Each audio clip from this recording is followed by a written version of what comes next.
My name is Blair Williams, and I'm here today with Claire Brehm. Brehm. Sorry. That's okay. Nobody ever gets it right the first time.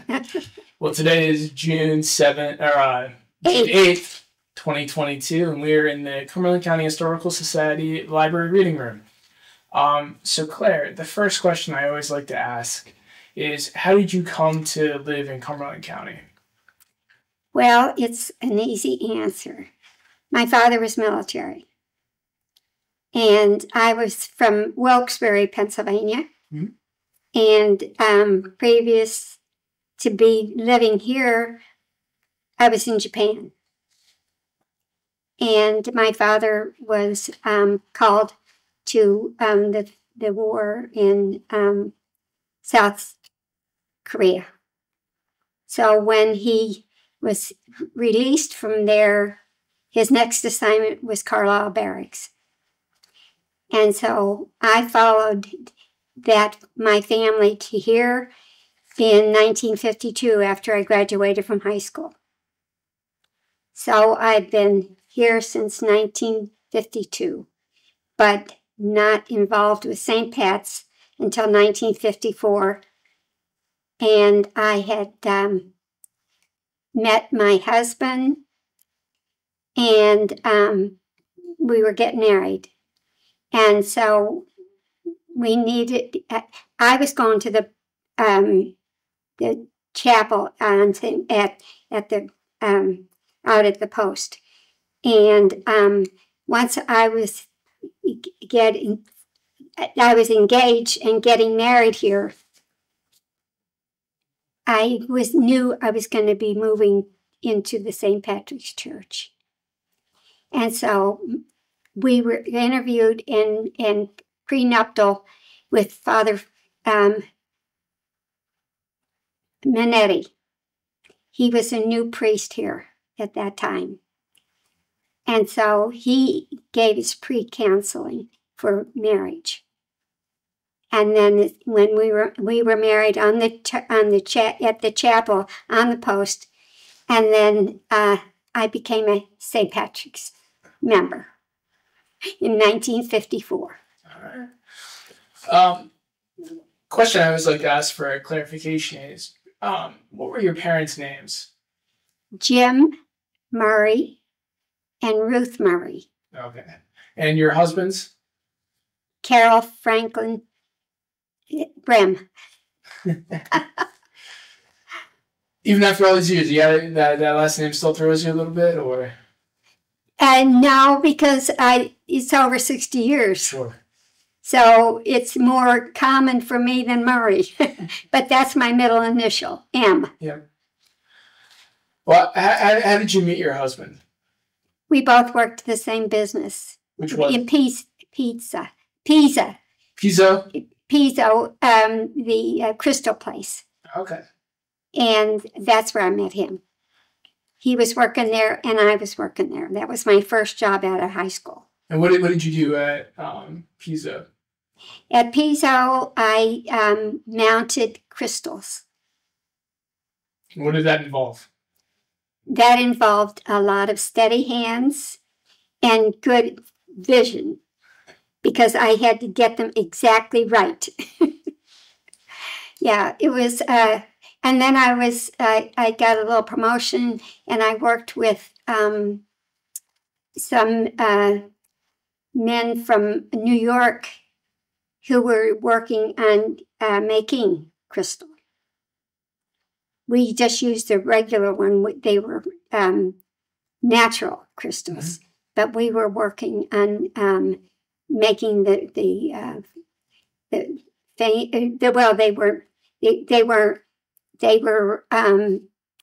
we were baking them in the oven, and they were able to make this is a long time ago. I have to stop and think about it. That's right. And I helped with that. It was kind of interesting. Well, the reason I asked is that's another interview project I'm doing is on the crystal industry. So really? Yes. Oh my gosh. So Yeah. so I might have to bring you back for that. Okay. What did your husband do at Pisa? Well, okay. He was he was he ran a part of the business, and he had been in Dickinson College, but he's from this area, and he had a summer job, and he was making so much money, he decided he wasn't going to go back and finish college. So he went to work for Piso. Yeah. And so he was, they had a couple of different buildings at that time. And so he was working as one of the, I'm trying to think what his job was, but I know he was in charge of a group of people. And you just caught his eye, well, we were bowling. Oh, okay. Actually, I was engaged at the time to somebody else out in Arizona, and he talked me out of it.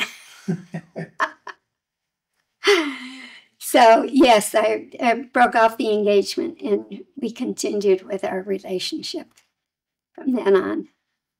And you said you moved into town from the Post. I did. And what was that like? Was that a different experience, or? Well, the interesting thing is, it was, my father was in the Second World War, and he was in England, so we never were able to travel with him. And so when we got he was due to go overseas. Hawaii was then overseas. Mm-hmm. What was your first choice? Hawaii, Europe, or Japan? Of course, Hawaii was number 1, Europe was number 2, Japan was number 3. Mm-hmm. We got Japan. So we were the last boat on my family. I had a brother at that time. He died, and so we were the last boat that went to Japan with families, and then Korea started. We were only there from June until July when the war started. So he wasn't with us only 2 months, and he was sent. They trained in Fuji, mm-hmm. and then we saw him once before he went to Korea. Well, I also imagine Japan at that point was a lot different than it is today. I guarantee you, there wasn't a building higher than 1 floor except in Tokyo, and we lived in Sendai, which was a farm country. Mm-hmm. And it was mostly rice paddies. That was rather interesting. No. And I was in high school. I was a junior in high school then. Mm-hmm. Were you able to attend church in Japan, or? Oh yeah, they always had a chapel. Okay. Yeah. Mm-hmm. Yeah, that was on base, or? Well, actually, we had to travel to get on base, because the families were housed in an area that was set up just for the families. And my father had to go into the camp and we all had to go into camp if we wanted to go to Mass or whatever. Mm-hmm. Yeah, buy food. We couldn't eat the Japanese food because it was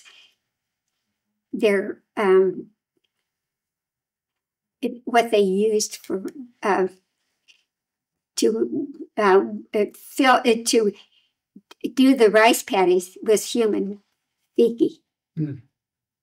And so we weren't allowed to eat any of their food. All of our food was brought in from the States. What we got in the commissary. Mm-hmm.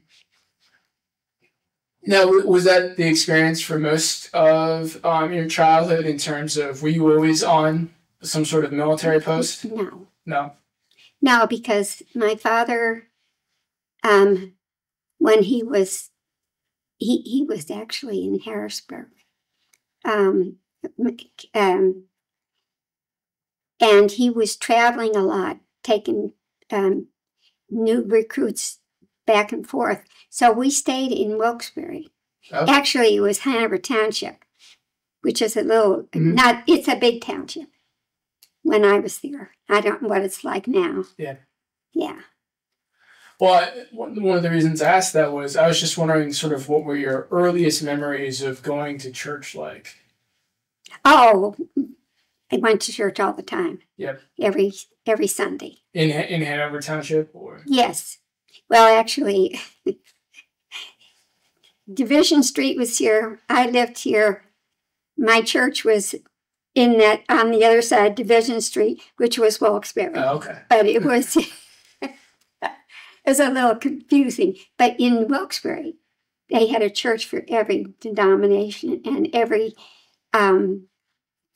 faith. I mean, there were Polish, Lithuanian, German, and a lot of Jewish people lived in that area too. So there were synagogues, and I knew I had all kinds of friends that were of all faiths. And that was, of course, pre-Vatican II, so I'm assuming it was a very traditional. Very traditional. Latin. Yep. Yeah, yeah. Was the inside of the church similar to the Shrine Church here in Carlisle, or? It was bigger, but it had the nice windows, and but we didn't have a school there, so I never went to school in a Catholic church or Catholic school. But that's where I got my training as a Catholic, because my mother wasn't Catholic, my father was. And but Misericordia was about 30 miles from where we lived, so the Mercy nuns came to teach us our Catholic religion. The Baltimore Catechism, that is. We just memorized everything. Yeah. Well, then what was the experience like when you started traveling with your father, and going to different bases? I'd never, the only one. What was just that a couple months in Japan, or? We were there a year. My mother and I were there a year. My father was in Korea. And then you were also on the post at Carlisle Barracks. When my father was came back from the war then his next assignment was Carlisle Barracks. But you mentioned at the beginning that you attended the chapel at the barracks. I did, because I was living on post. Yeah. Yeah. So I'm just guessing that both in Japan and at the barracks, that was a very different type of experience then. Yes, it certainly was. Yeah. But the Catholic Church was the same. I mean, the prayers and everything were the same. Okay. And fortunately, we had a priest.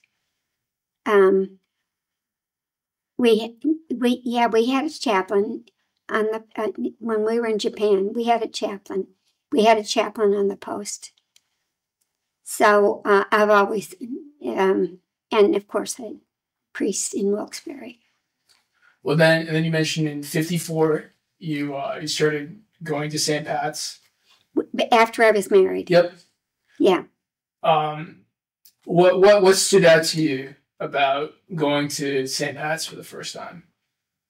Oh, I loved it because it was more like my church in Wilkes-Barre, because it had the stained glass windows and everything. Although the post did. Now the new chapel, the post didn't always have the chapel they have now, because they built a new one. And the chapel wasn't as nice as it is now. But St. Pat's was more like my home parish in Wilkes-Barre. Did you get married at St. Pat's, or? No. No, okay. I got married on post, and I'll tell you why. Because when I moved to Carlisle, there was one Catholic church, and there still is, but people were not familiar with Catholics because there weren't that many. Mm-hmm. And they'd say, "You're what?" I said, "I'm Catholic." And so it was a very small, I mean, St. Pat's was very small. Everybody fit in the Shrine Church without any problem. Mm-hmm. There was enough room in that church to house all the Catholics that were in Carlisle. And it took a while before it grew. And that's why we built the new church out there. But my children went to St. Patrick's School downtown. Yeah. Where they're having, the daycare now. Well, I spoke with Madeline Lyons last week. Yeah. And I think she said you lived on East Pomfret. Is that West Pomfret. West Pomfret. Yes. Okay. We walked to church all the time because we were so close. Mm-hmm. 2.5 blocks. Oh, the 100 block there? 148. All right. Well, I live in 112 right now, so. You do? 112 West Pomfret. Well, then if you go, that where we lived, mm-hmm. it was a double house. Mm-hmm. And it was very old. It was like built in the 1850s. And so it was 3 stories and it had 1 bathroom. There was an outhouse in our backyard, but it was not usable. And whoever was there before us put a bathroom on the 2nd floor in a bedroom. So that was a big room. And it was very convenient when you have 4 kids growing up. Yeah. I was going to say, how many kids did you have for 1 bathroom? We had 4. Yep. 1 boy, 3 girls. Oh, man. So you can imagine what he went through. And he was the oldest. Yeah. So you got to move out before it got too bad then. No. No. They grew up there. That was their house, their home, until when they started getting married and having children, and we had 1 bath and there were 4 bedrooms, but there was no room for the grandchildren when they started coming. Mm-hmm. So I decided my husband died in 1987. Mm-hmm. 33 years we were married. And he died of cancer, lung cancer. So I decided that I had to sell that house and build a house that would work for a growing family. I have 10 grandchildren and 9 great-grandchildren. 5 of the great-grandchildren live in Carlisle. 4 of my grandchildren live in Carlisle. My 1 daughter stayed. My son went to Pittsburgh. My 1 daughter's in New Jersey and the other one's in Maryland. So I retired when I was 60 so I could visit my grandchildren because their granddad had already died. Yeah. And my brother had died. My brother died the same year I got married. Mm. And my son was born on his birthday. Oh, wow. 9 months later. So that was a gift. My father and mother were in Europe. They were in, and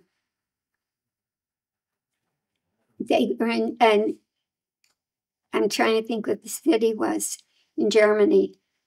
I'll get it. It'll come to me in a minute or 2. But, yeah. So they all left, and I was here with my new husband. Yeah. And his family. Well, so... And so that's when I joined St. Patrick's. Yeah. Father Minetti, who gave us our pre-K, he was new to the church in Carlisle, and we were his first wedding. Oh. He came out to the post to have it because I thought it would be easier for my in-laws to be in a chapel rather than the church, because they were more comfortable. I thought it would be better for them. So that's why I decided to have the wedding at the post.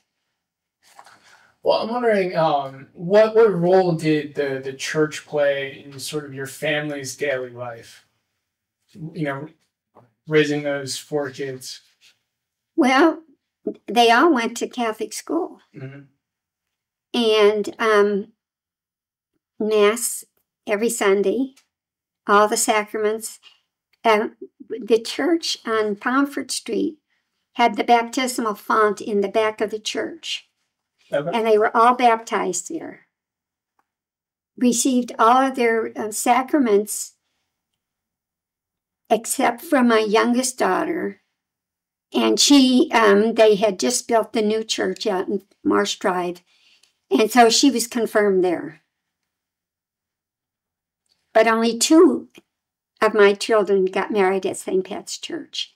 And I can show you pictures of their wedding. Sure. I think it's an interesting thing because it was the old church, the Shrine Church, when they got married. And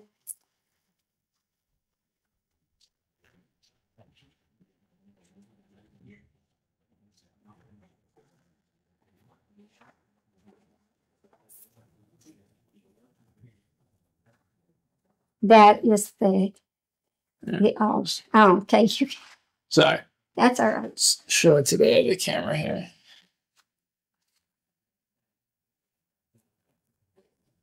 So you're saying this is the altar? That's the altar.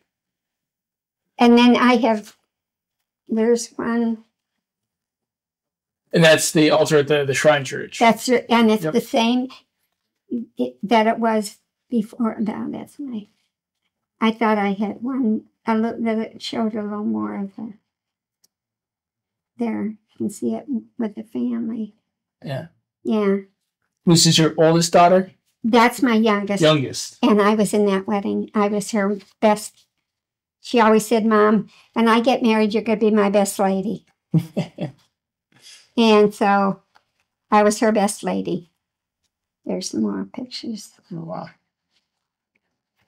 And you can see there's altars on both sides. So she wasn't confirmed at the Shrine Church, but she decided to get married there to make up for it. Well, that was her church. Yeah. Because that's the only church she ever attended while she was living in Carlisle. And she came back from New Jersey to get married. Okay. But she was already in Carlisle. She was the one that my husband was still living then. And I don't know if you need to look at more than that. No, that's okay. That's I'll put them away. Yeah. Well, thank you for bringing this.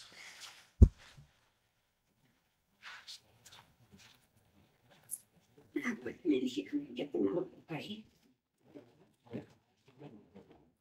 But I have to tell you also that Father Minetti, our marriage was the first marriage he performed. He was just newly ordained. And he had been in Rome. Okay. And was ordained there. Wow. Yeah.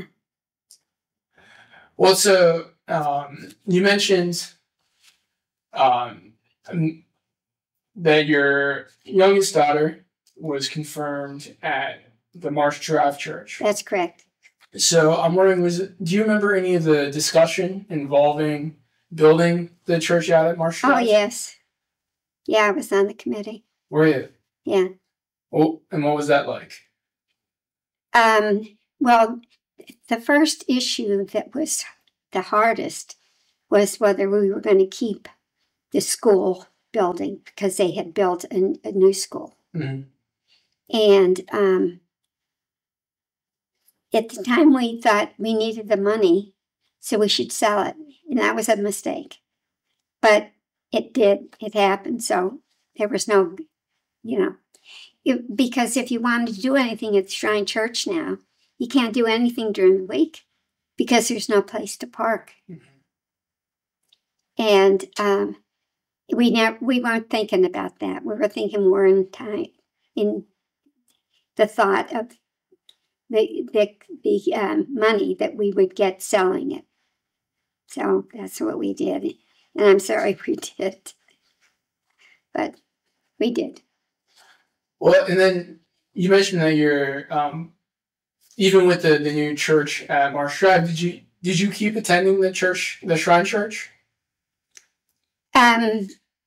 Yes. Okay. While I lived in Carlisle, yes. But when I built the new house, Mm-hmm. that was 26 years ago. It's out in Boiling Springs. And so as long as the church was open, I went to the Shrine Church because that was the church I was most comfortable with. Mm-hmm. But, you know, you get used to the new, too. Well, I mean, it just happens. Well, because you mentioned that the Shrine Church was the only church your youngest daughter, that's the church she grew up in. So I was assuming that you kept going to the church on Pomfret. Yeah, until we couldn't do it anymore. I mean, we could do it, but then when COVID hit, it was closed. Yeah. And when they opened it again, I go now. It's open Friday, Saturday, and Sunday. Mm-hmm. That's where I go. Well, so you mentioned you were on the committee for the Marsh Drive Church. Yes. Was there any other discussions that you remember taking place aside from deciding to sell the school?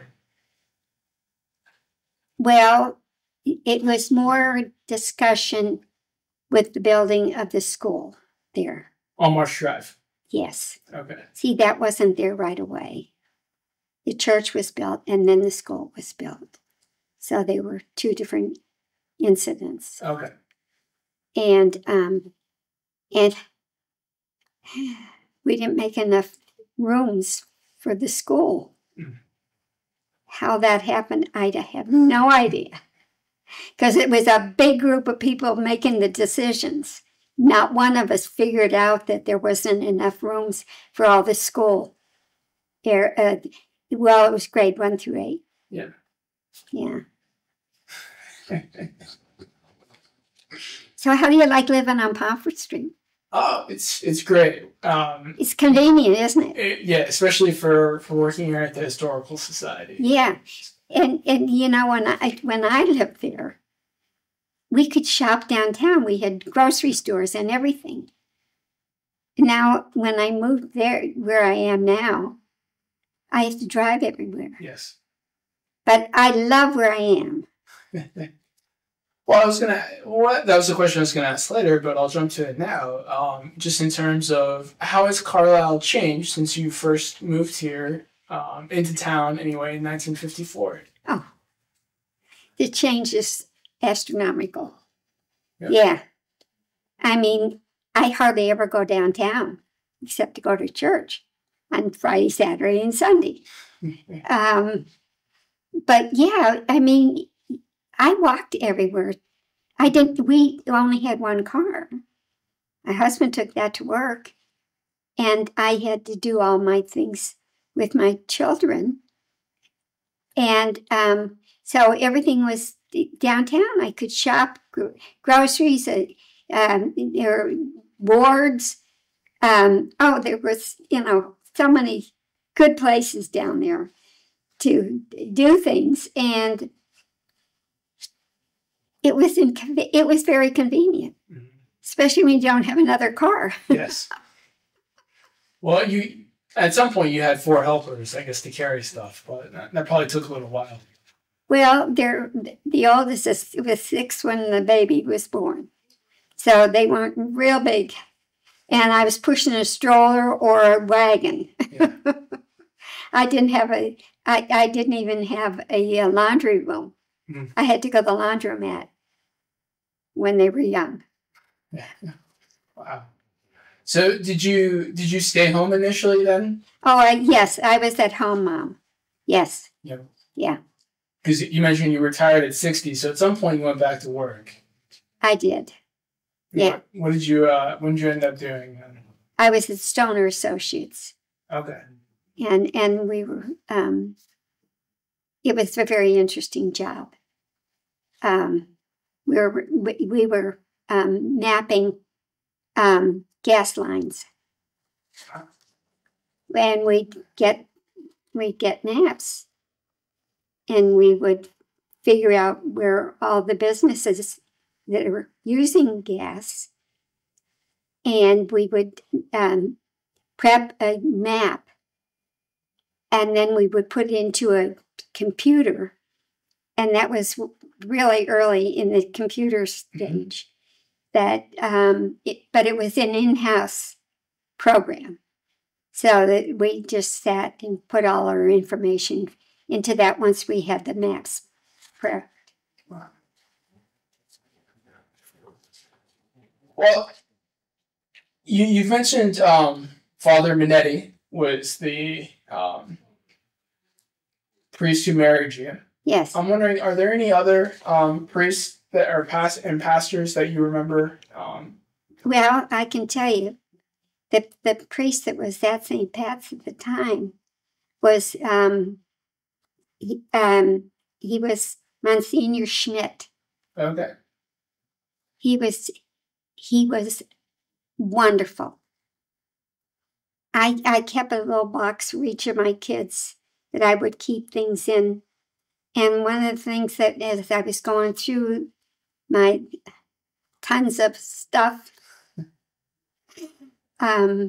he wrote letters to them when they were born. Oh, wow. That was pretty special. But then, you know, there wasn't a lot of people that were part of that. But his family owned a dairy in Harrisburg. Yeah. And that family bought that area where we have the out in near the lakes, a chapel that's open during the summer. Okay. And his family built that chapel. Wow. It's very nice. It's, you know, the windows are open. You hear the birds and yeah. Oh, what's going on around you? Yeah. Were there any other pastors that stand out or that you remember? Oh, yeah, I remember. Yeah. We had some bad ones. Yeah. Well, happens. Yeah. Yeah. Let me see. I think I wrote a couple of the names down. Well, Father Fontanella was there for 26 years, which was very unusual. But before him, it Mary, yeah. I have to think if I wrote down some of them. Minetti and Fontanella. Yeah, there was oh, I know we have a book that has all the names of the early priests there. Roberts was one. And there was because my children were at St. Pat's School, I worked in the cafeteria. Okay. I did that for 10 years. I was either a volunteer or I ran it. And the children had to go from St. Pat's School to the rectory into the basement where we had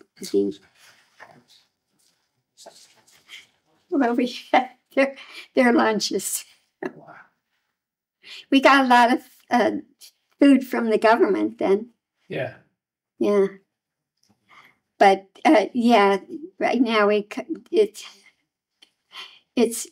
pretty dismal compared to what it was the best we could do. Sure. And you know, they had a lot of the Indian people come to St. Pat's Church, the American Indians from the post. Yeah. Jim Thorpe was a member there. Yeah. Yeah, that's where he was married. Yeah. You know that. Yep. You have some history. Well, so what was the decision to, was it like you knew you were sending your kids to St. Pat's?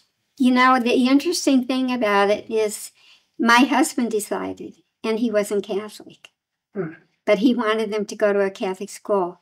And when my children were in Catholic school, there were 60 in each grade. It was bizarre. That one nun and 60 kids. Wow. But we had more nuns then. When Father Fontenelle was there, all the nuns left. I think he got rid of them.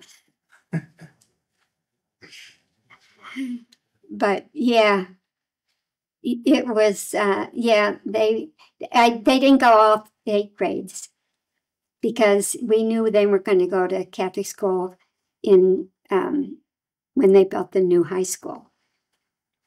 So we took them out after the 6th grade so they could get used to public school. And that was probably a good decision. Do you remember hearing, you said you volunteered or ran the cafeteria for 10 years. So do you remember just what that experience like? It was fun. Yeah. I really loved the cooking. I loved the kids. And it was a good experience for me. Yeah. And the only reason I stopped is because I broke my arm ice skating. And then my mother was sick that year. And I was doing a lot of traveling down to Washington, D.C., where all the military families. My father retired here. Mm-hmm. He didn't retire here, but he came back here once he retired from the military. And so my brother had died, and my children were the only grandchildren. So they wanted to be with them and near them. And my grandchildren were delighted. But they also had my husband's mother and father there too, which was a gift. So they had all 4 grandchildren, their grandfather, mother, and yeah. Well, so you helped in the cafeteria. Were there any other committees or ministries that you helped with? Or? Yeah. I went to everything I could that was available to learn about the faith. Mm-hmm. I did studies in the Bible. We had people who would come in and talk, and I would go to those. Whatever I could learn, I would go and do. And were a lot of these run by the clergy or just lay members? They were brought in by the clergy. Okay. And then we would get groups of people. We'd come from different homes, and our group would come and then we'd talk about what was going on. We had the year I moved out to my new house in 1996. We had renewal, and we met once a week with a group of people. And we had a formula of what we were going to discuss for that time. It was the 6 weeks that we did that twice a year. So it was very, very encouraging, and I enjoyed it very much. Were there any individuals that, whether it was at the cafeteria or renewal or any of the other ministries or committees that you remember really standing out? Well, Renew is one of the best. Yeah. And Yeah, I think we had a minister that came in and taught. We had we were studying the Bible, and he was our leader, and he was an ex-minister who joined the Catholic Church, and that was very informative and very beautiful. And we had a nice group of people that met once a week. It was really nice.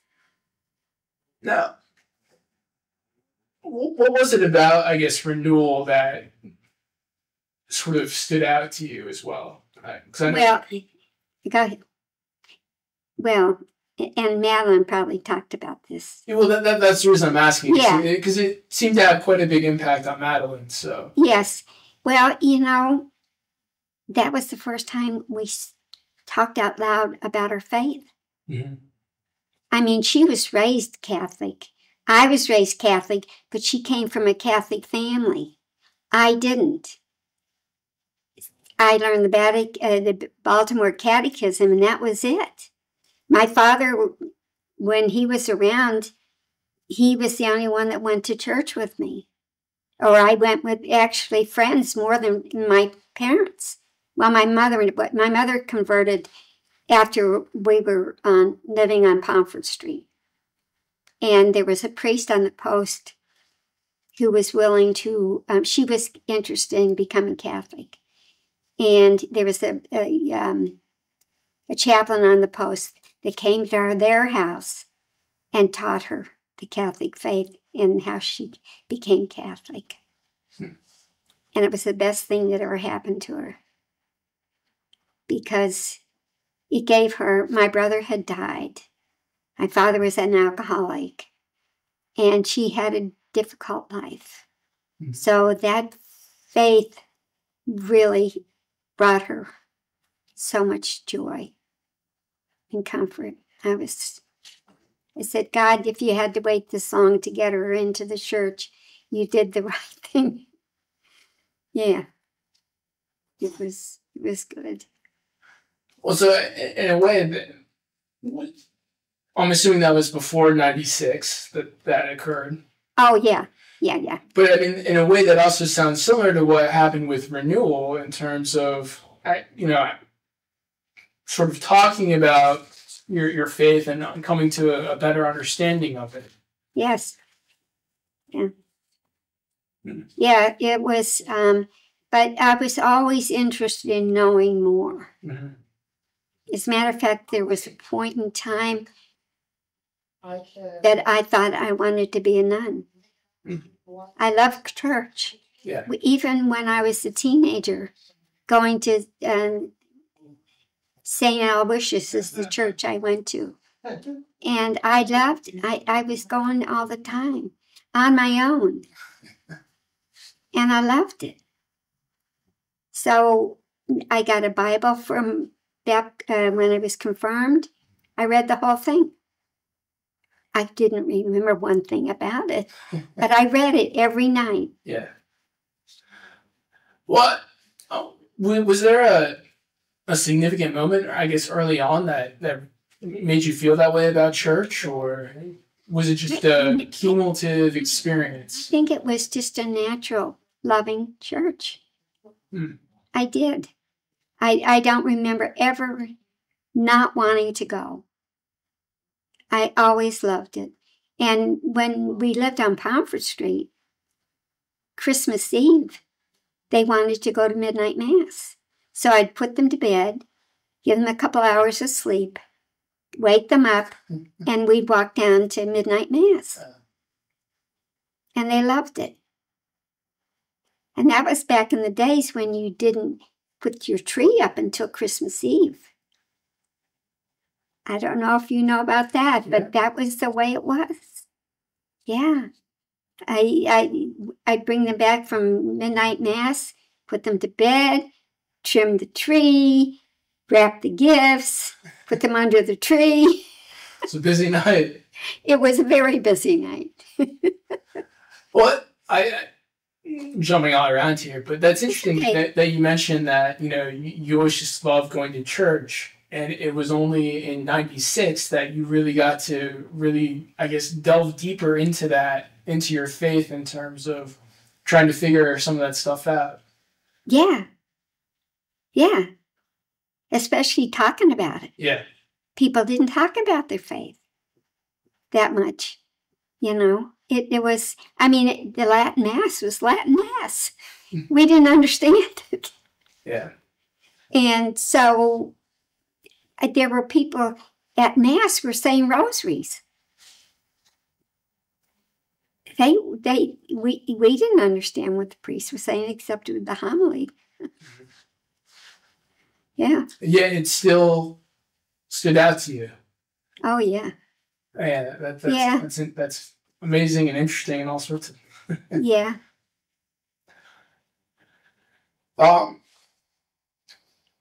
So I guess particularly since '54, we talked a little bit about Marsh Drive and sort of the move and selling the school on Pomfret. But I'm wondering, are there any other issues or events that you remember discussing or just thinking about? I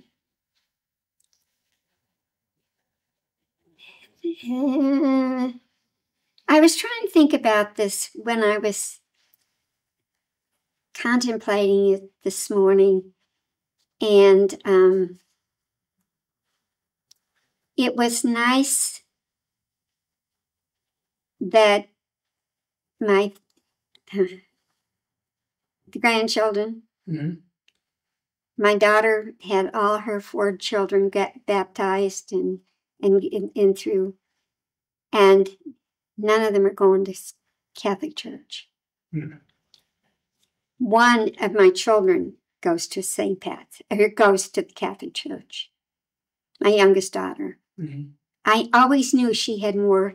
I could feel it in her faith. She reminded me a lot of me. And my son and his wife got married in the chapel out in Pittsburgh, not a Catholic chapel. And another daughter got married outside. And so the 2 daughters that got married in the church are the pictures I showed you. But one is still practicing Catholicism. I have a grandson out in Portland, Oregon, my son's oldest son, converted to Catholicism when they moved out there, which is, if you know anything about Portland, it's not very proper. But they joined the church. And they, and it was so nice to know. And I was the godmother of the first child they had. So I went out there for the baptism. And then now they're in the Latin family of church, which doesn't consider them Roman Catholic. I just found that out. And that's kind of like, where are we going? Yeah. What's happening? I love what I do. I love my church. Everybody has to make up their own mind. And so it's, in a sense, I pray every day. Come home. Please come home. Yeah. And that's all I can do. Because it doesn't take, it isn't that I don't love them as much as I always did. But I wish you were Catholic. Yeah. Well, we've discussed some of the changes a little bit that have occurred over the years, or that you've experienced in terms of Vatican II, the move from Pomfret to Marsh Drive, just being more open and discussing your faith. with renewal in '96. Are there any other changes that stand out to you? Well, yeah, COVID. COVID? That was painful. Mm-hmm. We couldn't go to church. I think that was a big mistake when our bishop didn't keep our churches open.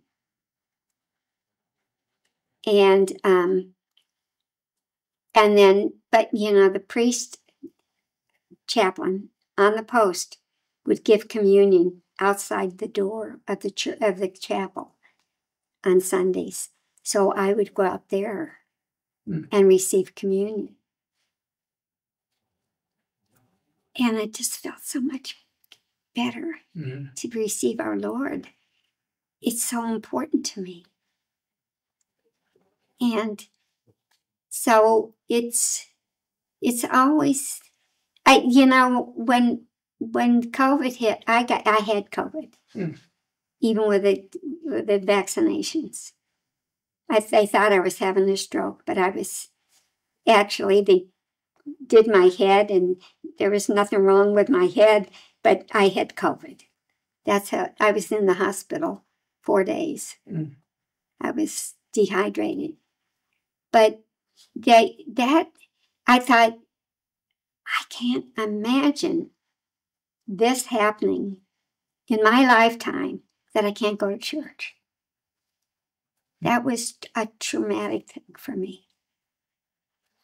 Well, what was it like the first time that you could go back after COVID? Oh, divine. Yeah.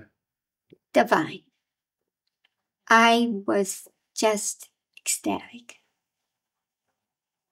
to be able to be in church instead of watching it on the television or whatever I was using at the time.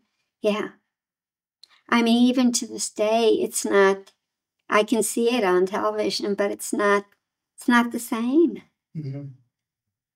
When I was sick with the COVID, I couldn't go. I was homebound for 2 weeks. And, but I was very fuzzy at that time. I didn't get real sick, but I was fuzzy in the head. And once that cleared up, then I was much better. But yeah, that was traumatic for me. So I'm wondering, what is it about, I guess, and not even in particular St. Pat's, but just church in general that calls to you in that way? Oh, it's my life.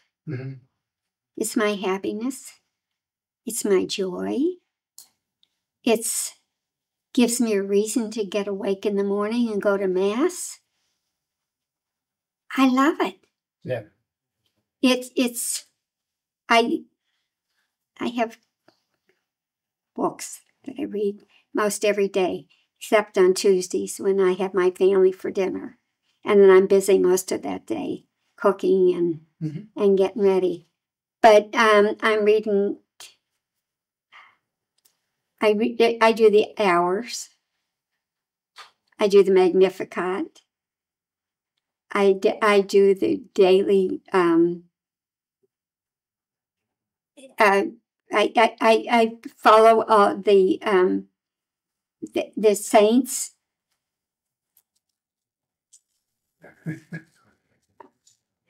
As many as I can. Yeah. It's my life. Did that reading start recently, or was that something that I've been doing it for a while? Okay. Yeah. I somebody would give me a book. Well, Father Walter Scheid, when he was here, he was very, very Catholic. He started us on the Hours. Okay. And I fell in love with it. And I was doing it 4 times a day, but now I only do it 2. And then another person gave me the Saints, Book of Saints. Well, that got to be a habit too. Sure. And then the Daily Eucharist is the other one. And they're the same books I read. They're year round. And then I start the next year again. Yeah. So I used to get to it every day, but I can't always. I'm older now. Sure. And I get tired, so I have to rest. And so I used to be able to go right through the day, but not quite. And some days I can. Well, I might be mistaken, but I'm wondering, is that, you mentioned earlier that you wanted to be a nun. Yeah. Or you thought about becoming a nun. Yeah. Do you think that's or sort of a reflection of, what you, currently what you're doing in terms of, sort of delving into... Probably. Yeah. Probably. Yeah. Yeah, when I was a child and read the Bible, even though I didn't know what I was reading. Which may have been a good thing, too. Yes. Yes. But then when I did study the Bible, I've taken 2 or 3 Bible studies. And, yeah, it was nice to really understand it a little better. Sure. And I love the hours, though. Yeah. I love the Psalms. The Psalms are very good to me. I love them. And the daily readings, the Old Testament and the New Testament. I love both because we can, see both of them in the Mass. The Mass. I went to, it was a priest on the post that gave this whole scenario of going through the whole Mass and the readings and how you understand them all. And that was wonderful, too. Because I never really knew all that when I was growing up because I didn't have a Catholic family. My father was gone most of the time. And I don't think he knew much about it because he was an only child and he was always Catholic and he was always very interested in the Catholic Church, but he was only a Sunday Catholic. Well, and sometimes I think of it as the difference between a small C and a big C Catholic, too. I don't know if that's right or wrong. I understand what you're saying. Yeah. Yeah. I understand that. Well, one of the last few questions I have here is sort of related to St. Pat's in the community. And I'm wondering... Just sort of what the relationship between the community and St. Patrick's is, and has it... I know it's evolved since 54. Well, yeah, but I want to get back to that because when we were still had only St. Pat's downtown, we had summer fairs. And people from the whole community would come, and we'd have an outdoor griller, and they would buy like hot dogs, hamburgers, and that. Yeah. And then we would have a dinner. And then we'd have games. And it was all spread out all over downtown, on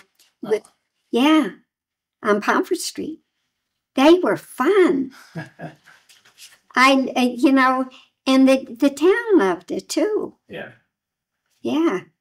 So, yeah, that was a good time.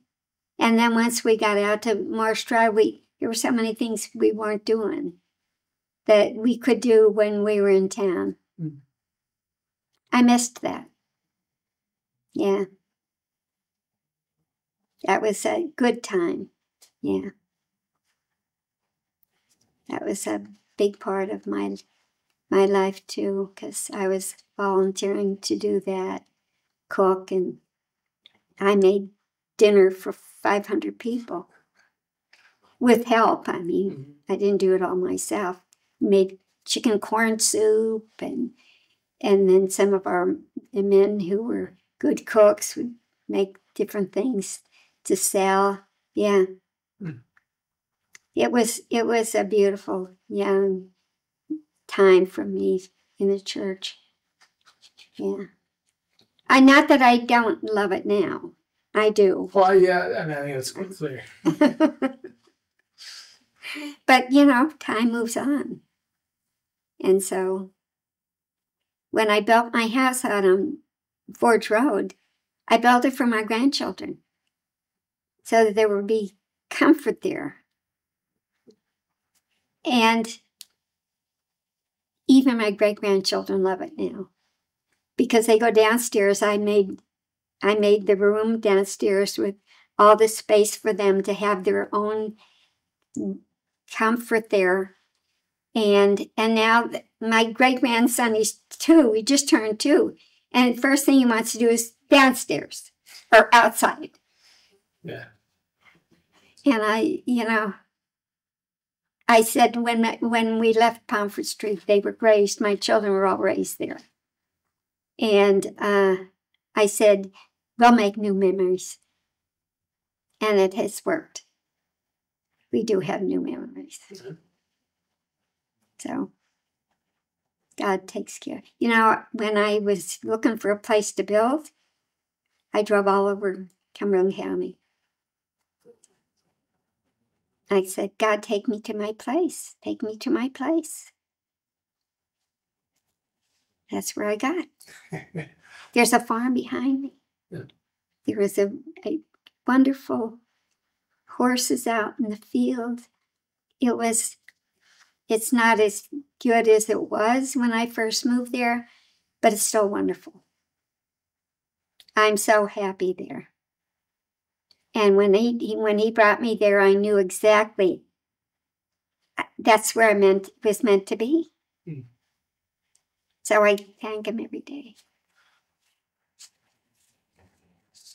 This question, I think, is related in some sense, but I think it's a little bit different.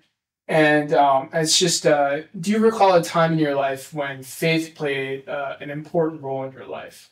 And I think I'm thinking more along the lines of when you were talking about your mother and when she converted to Catholicism and how important faith was to her then. And I'm wondering, was there ever a similar time in your life when faith played that type of role?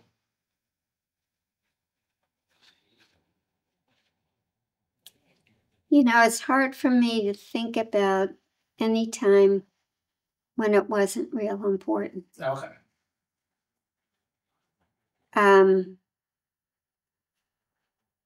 Yeah. So it's just a bad question on my part. So. No, it isn't. No, it isn't, because you go through all different kinds of things. I mean, mm-hmm. I'm going to be 88 in December, and I can see the transitions from, it was this way now, and now it's this way, and now it's that way. It's changing all the time. Yeah. And so we kind of have to adjust to that. It's not always easy because now my family is doing things for me. And my grandchildren are saying, Granny, you can't keep doing this all. And you need to, give us some of the things to do. It's hard for me to say yes. Sure. To let go a little bit. Yeah, exactly. But, it's good because if I don't say yes, I'm denying them something. Mm. And I don't want to do that. Because I had to be there for my mother when she was dying, my husband when he was dying, my father when he was dying, and I was with every one of them when they died. Mm. Because I asked God to let me be there. And he did. It was a gift. So this is a similar but a little bit different question, but it might have the same answer. And I think we've just sort of discussed it a little bit when you've mentioned sort of, attending church early on and just always being drawn to it, and then really delving into and discussing your faith with renewal and But I'm just wondering, how has your faith journey influenced your life over the years? Well, it's given me peace. Mm. Um, it it makes me want to get awake in the morning. Mm. My last thing at night is saying, "Good night, Jesus, Mary, and Joseph. Stay with me through the night. If I don't wake up in the morning, take me home." So, I'm looking forward to dying. I've made my funeral. I've got everything that. It's all planned out. Yeah. And I'm giving my house to my grandchildren because I built the house for them. Mm. So they're going to get 1/10 of it when it's sold. Yeah. Those are all the questions that I have planned to ask, but with one exception. And that exception is always, was there anything I should have asked or that you want to discuss further? Well, let me see. I made a couple notes here.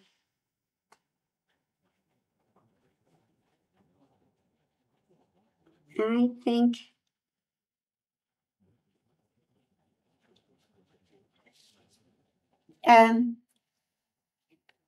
think the things that are hardest when I wasn't death. My brother's death he was 21. Hmm. My husband was 61. I had to adjust so many times because of death that if I didn't have the faith, I think it would have been hard. It would have been very difficult. But having the faith to get me through those times was such a gift from God. I just am so grateful that I have the faith to be able to deal with these difficulties in life. And there are many. And so I did, and right now, I have a lot of pain. Hmm. But I give it to God, and He helps me. I guess I'm just wondering in the sense that, you mentioned that, that you've accepted your own death, or I guess it's inevitability in some way. Of course. But I'm wondering, was that how you felt earlier on in life? Or is that something that it's taken a while to come around? No, I'll tell you what my problem. Now, when my children were children and they were growing up, I wanted to be there. I wanted to be around for my children. Mm-hmm. Because I thought I was the best mother they could have. I'm sure you were. And I thought, oh God, just, I had a friend that I would have used for a backup. And the more I got to know her, she moved to Carlisle to be near me. And I thought, oh my God, I'm so glad I lived to see my children growing up, because she was not the person I thought she was. I mean, she was a good person, but she was a tough person. Mm-hmm. And she wouldn't have been the mother I was. She wasn't a good, no, I shouldn't. I'm not being judgmental. I can't say that. But well, you were the mother your kids needed. Yes, I really believed that, because I wanted them, mm-hmm. and they were important to me.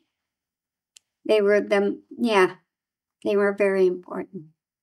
And so once they were grown up, you were good. Oh yeah, a lot better. I didn't have to think about that one anymore. Now I have to think about my grandchildren and great-grandchildren. So it's Are a you little bit easier. married? Yeah. I am married. Yep. Okay. Well, you know, it's a